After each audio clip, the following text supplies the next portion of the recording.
Hello, everyone. Welcome to another brief podcast by Erin Brito Analysis, October 19, 2023.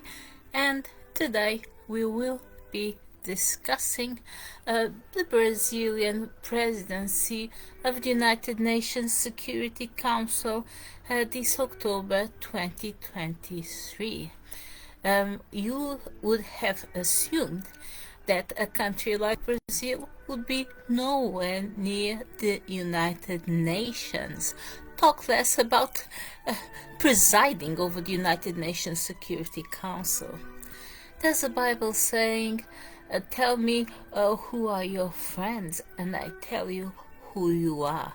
What to make of the United Nations top members with a friend like Brazil.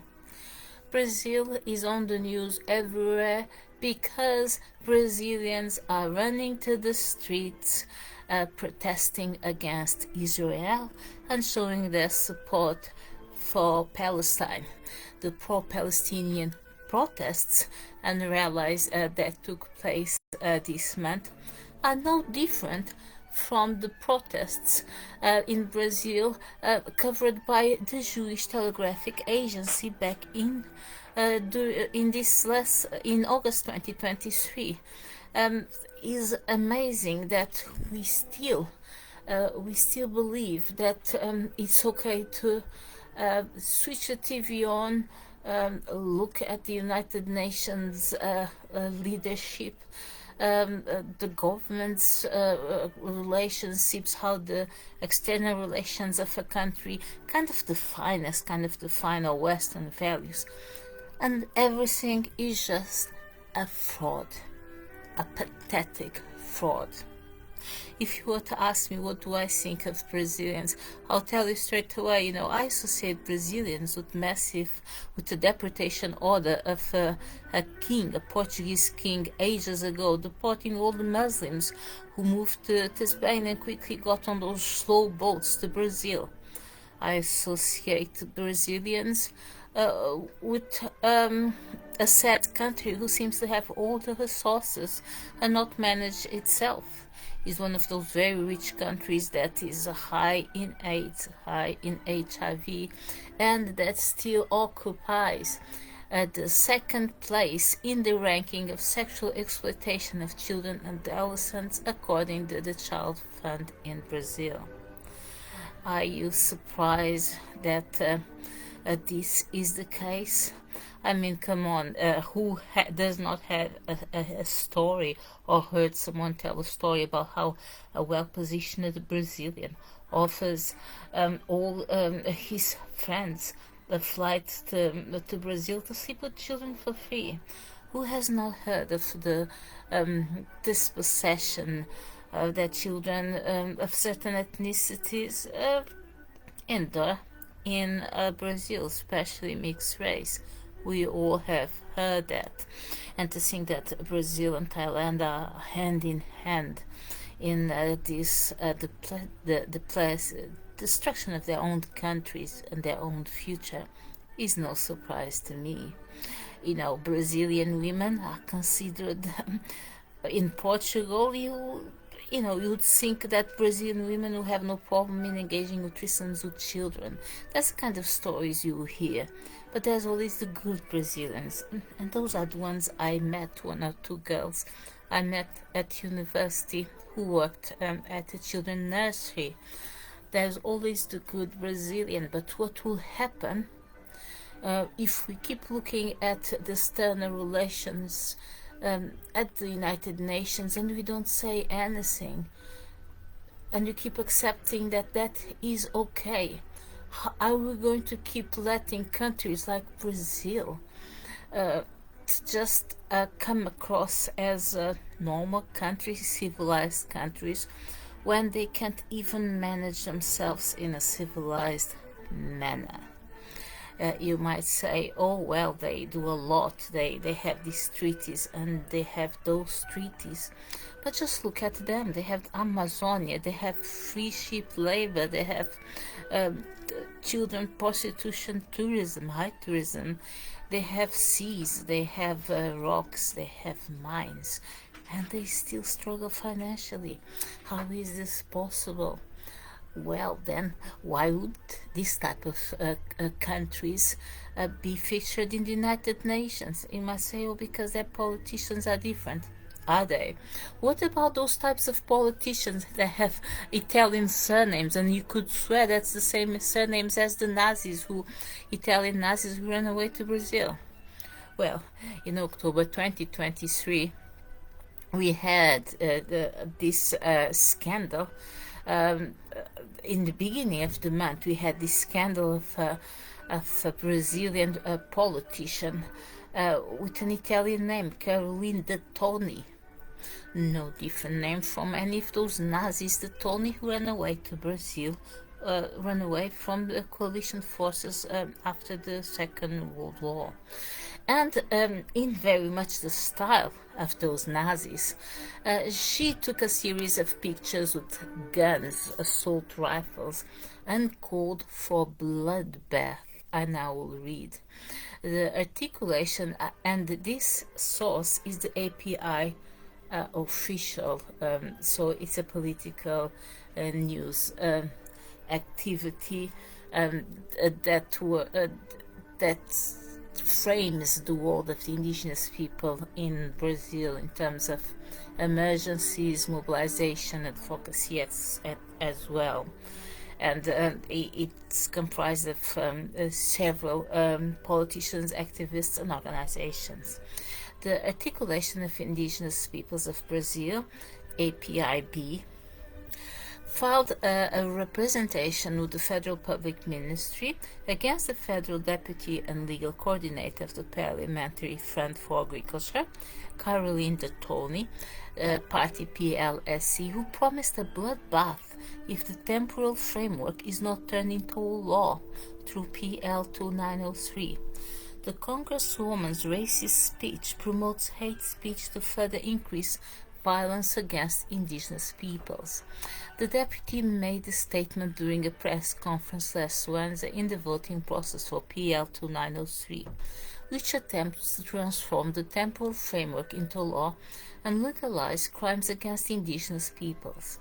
On the same day as the deputy's speech, the Barra Velha village, belonging to the Patasso people in the municipality of Porto Seguro in Bahia, was attacked with more than 100 shots, and in the following days other violence was recorded.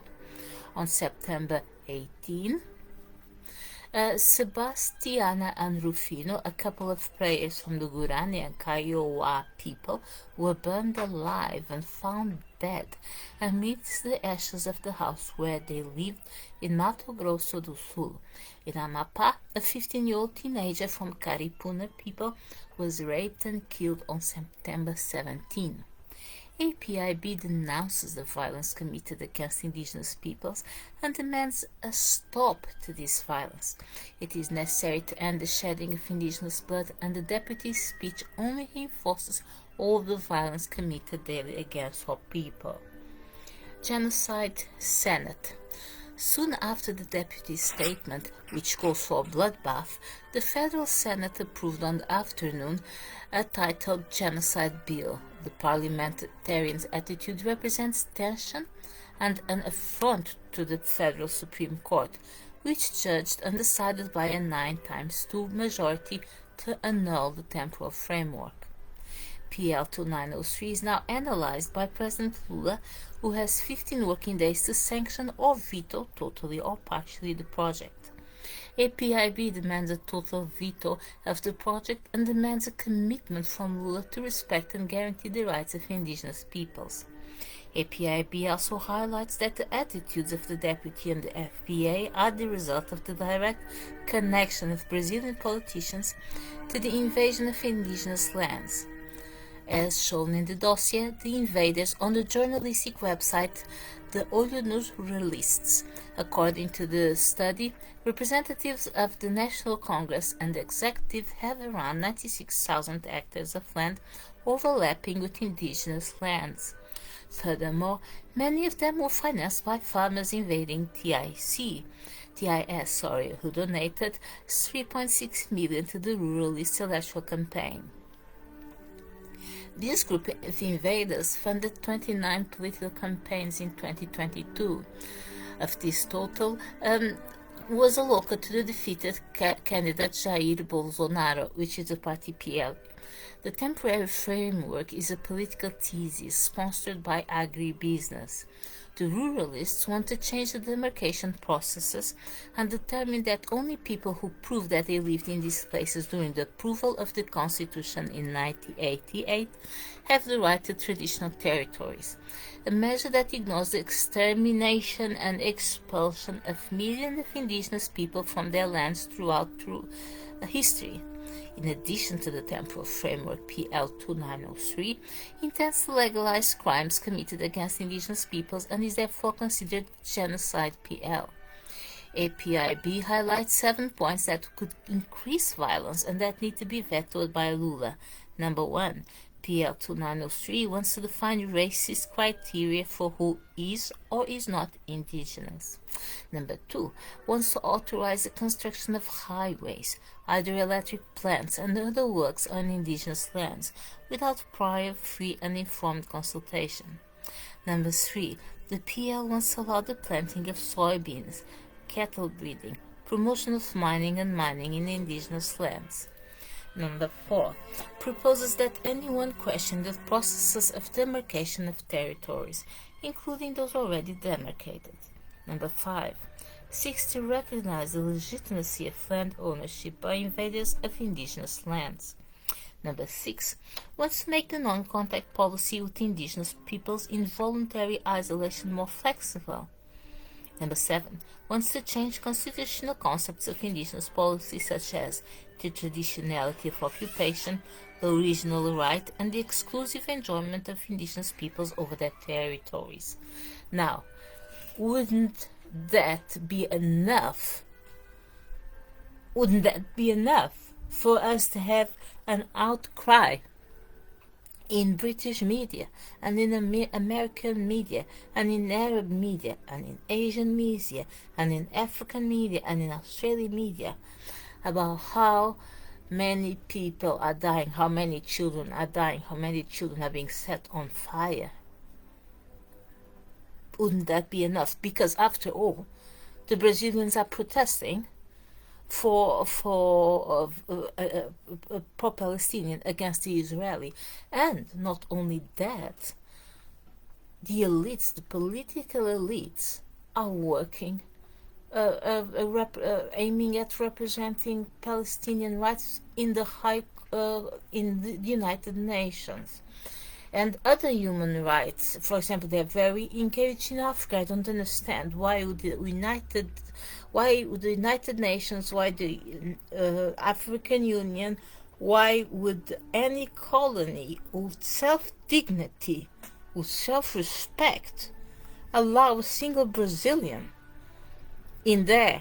I know it might be difficult, you can distinguish from the good Arabs etc. in Africa, but for God's sake, shouldn't their history and their current and present society be an indicative that they are very dangerous people indeed?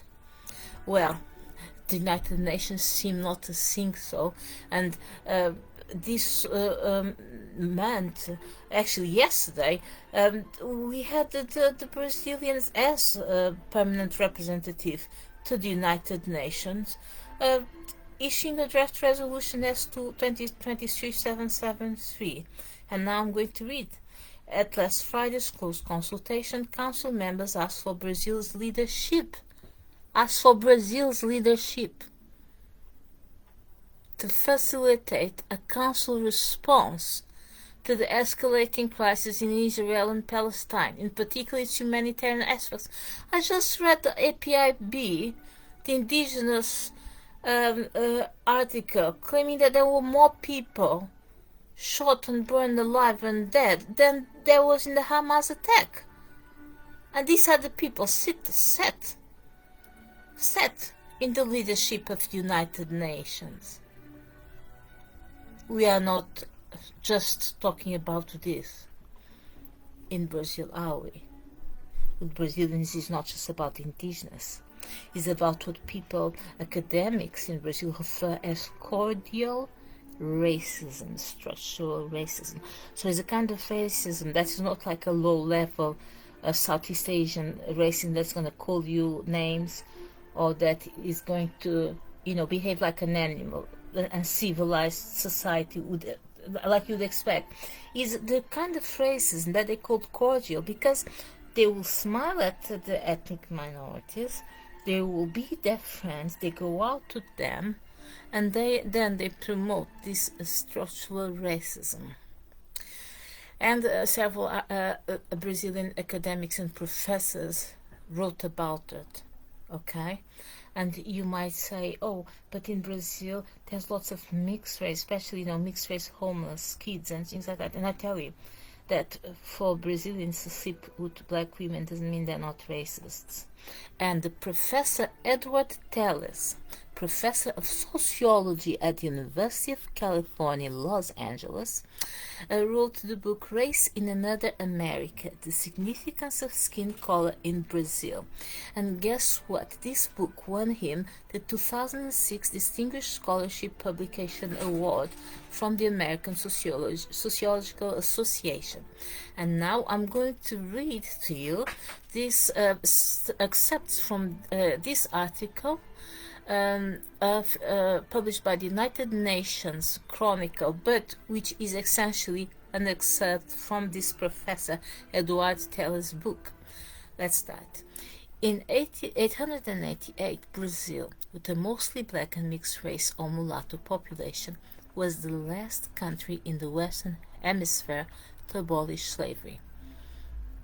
During more than 300 years of slavery in the Americas, it was the largest importer of African slaves, bringing it 7 times as many African slaves to the country compared to the United States.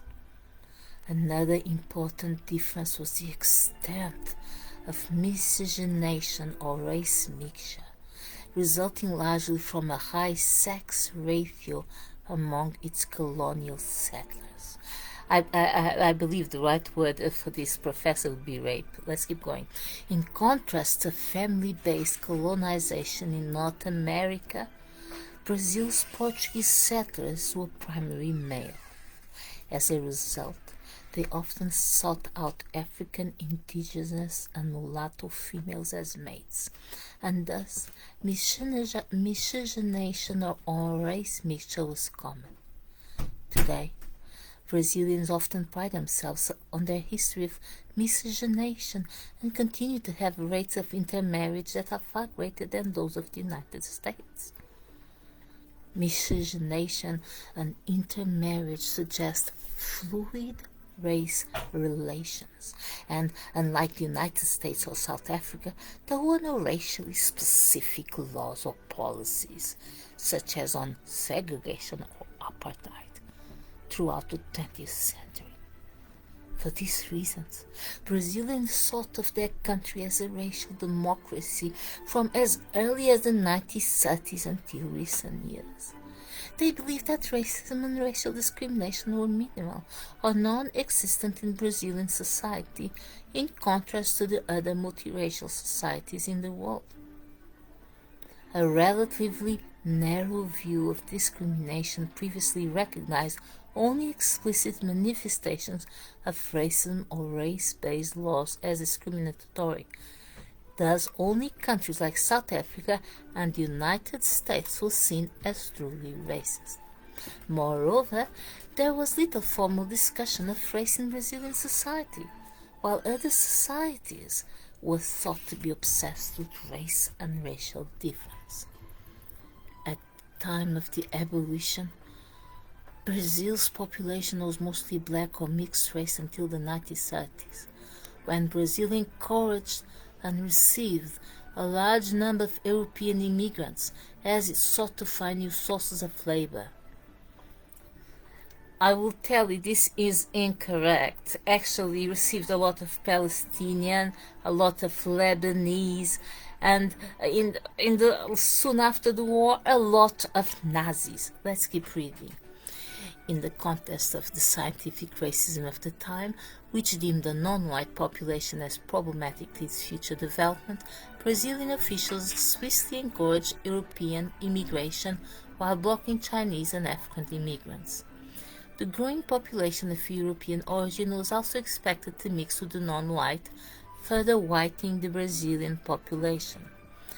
The 2000 census reveals that about 40% of the national population is considered brown or mixed race, while 5% are black and 54% are white. Less than 1% are considered Asian or indigenous.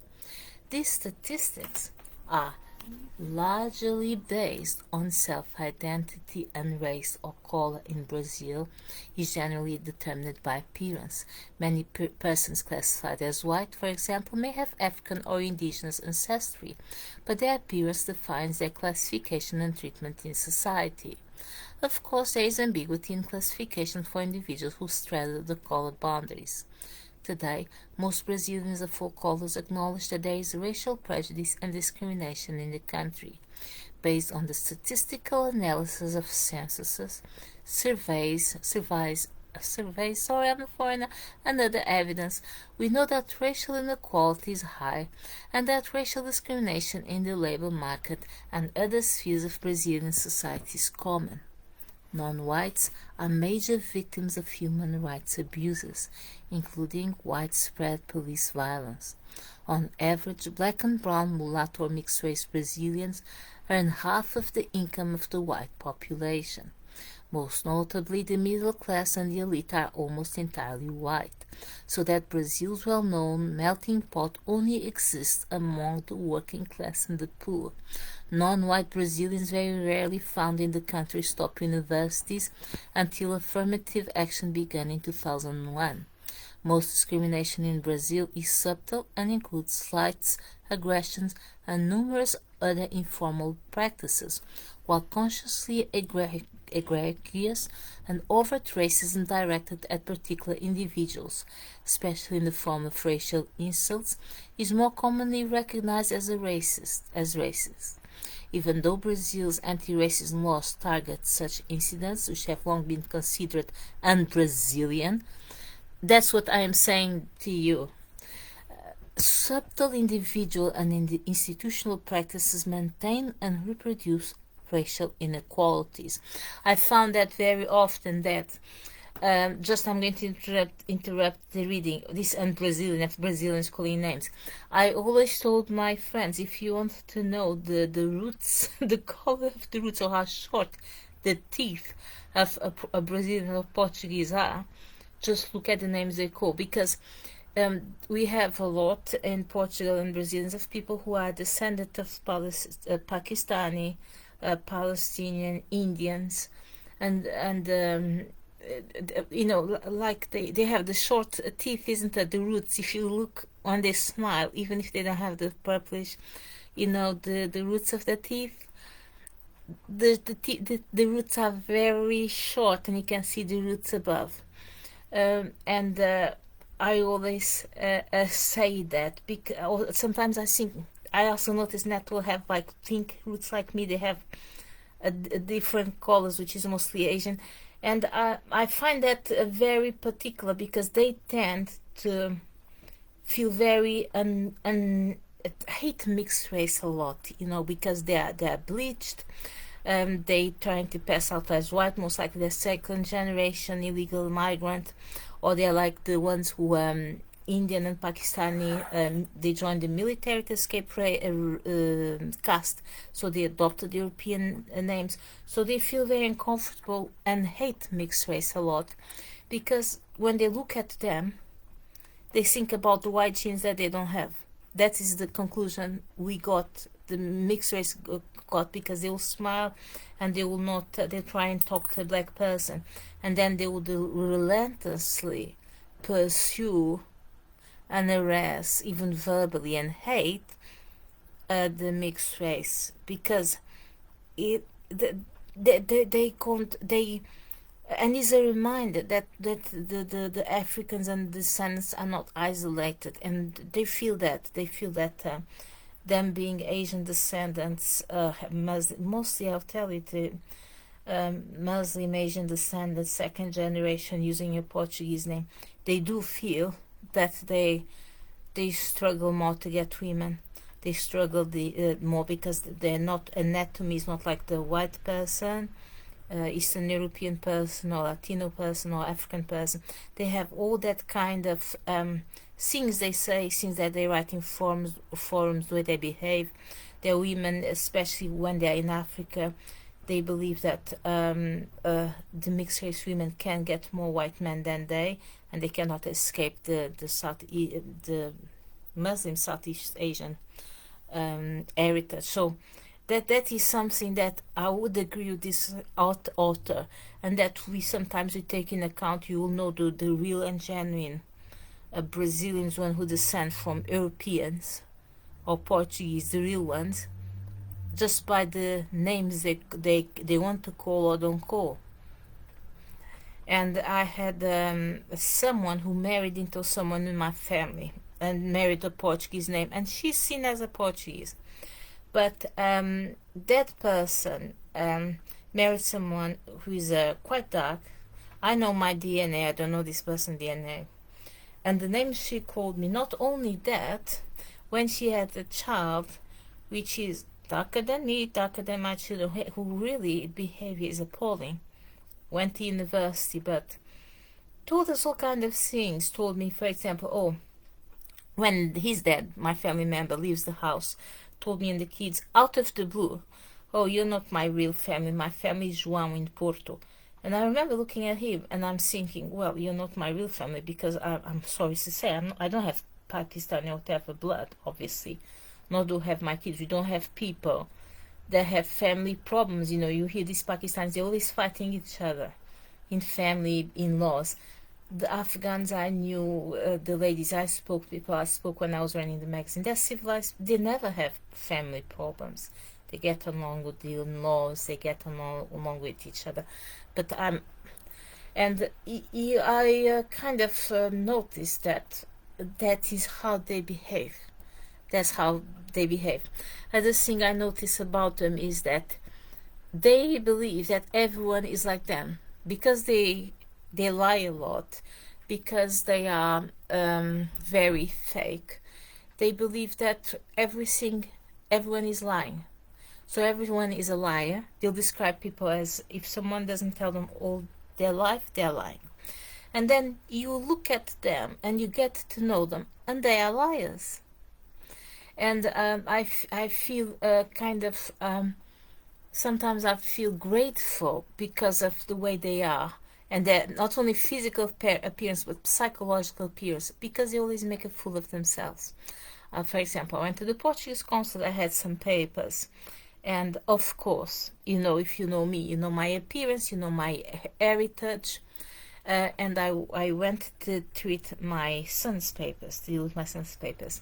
And I get this woman, I go upstairs, she's wearing jeans, she's wearing, well, she's dressed like I wouldn't say, not appropriate to be working in a Portuguese consulate here in London. And her mom works in that office next door, and her dad, who's clearly a bleach, I wanted to say, a Gujarati second generation passing as white, but he's short, fat. He's really someone who's just very, very miserable. Her mom looks like a jihadist with an English name, with a Portuguese name and glasses. And she looks at my papers. I have a couple next to me, an Indian couple, a man and a woman. And they were talking English with me, you know, because obviously there's a lot of Indians who don't speak Portuguese. And I was telling them, yes, that's it, okay. And I was translating, we were smiling, we were laughing. All kids were toddlers, like, you know, my son was a toddler. And she turns to me and then starts talking loud for everyone to hear that my papers are fake. I am not telling you that not only my papers are fake, my son's papers are fake, and she doesn't want people to come to the Portuguese consulate with lies. And I am just looking at her and I'm thinking, my dad worked all his life before going to Portugal. He worked as a judge. Before that, he was in the army, official. He worked in the administration of the islands. He works as a public servant. Went to Portugal, started working in the Ministry of Internal Affairs. Went all the way he could go up to the leadership of the office. He had women working for him, women who were police. And now I'm his daughter, and I'm a kind of not only a immigration criminal, but so is my son's papers. And I'm shocked because I also know people that work in that consulate that were my childhood friends. And what I'm really shocked is that anyone who speaks Portuguese and looks at me, they kind of doubt this woman's ethnicity. They're not going to say I'm illegal. They're not going to say I'm Brazilian. They don't know if I'm African. They think, is this woman Jewish? She's Arab. I heard people asking me if I'm Iraqi. You know, and this is just hilarious. And I'm just looking at her, but I'm very cold-blooded, you know. I'm just looking at her. I don't understand. You come here with lies. She starts shouting at me now, and she's just gesticulating, like I don't know how they do in Southeast Asia, Pakistan, whatever. Gesticulating, talking very loud, and everyone is hearing. And my childhood friend, that's the security, is at the back, and people are just shocked because her behavior, though she had the Portuguese name, though her parents obviously adopted the Portuguese, her behavior was not appropriate for a civilized person. So she's dressed as an European. She's wearing the clothes. Obviously, she was brought up as one because they adopt Portuguese names. But her behavior was not appropriate. If I was to turn in a Brazilian consulate, nobody would do that to me. So I did feel that there is a great help. And I want to tell, when the woman showed her roots, the roots of her teeth, I mean, I was just like, oh, I see, in terms of ethnicity. I see, but she was an horrible person.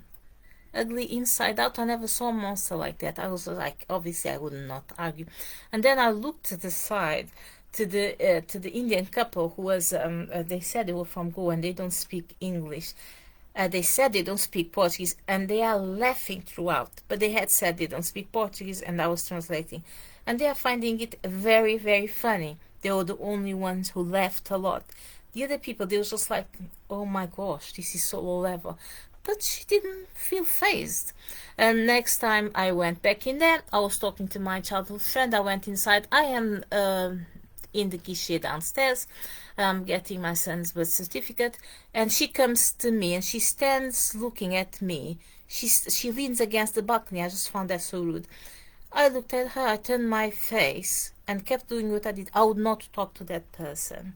If that person had talked to me, I would not have engaged, because truly I feel that my ancestors worked hard for all our history in Cape Verde, even the ones who got deported from Spain.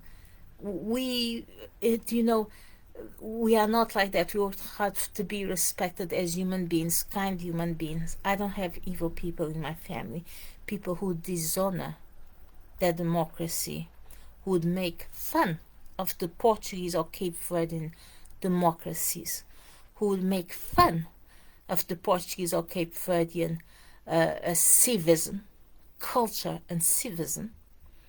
And I would not talk to that person. That is not someone I would say good morning or reply to good morning. I was shocked that certain people, they might work at places, but they don't behave at the level of those places, because even they are brought up as something that their cultural handicap is always present. And when this author says that Brazilians believe that he's a Brazilian, that, the racism is always very structural, I believe so. What can I say? He's just said, he said how people behave.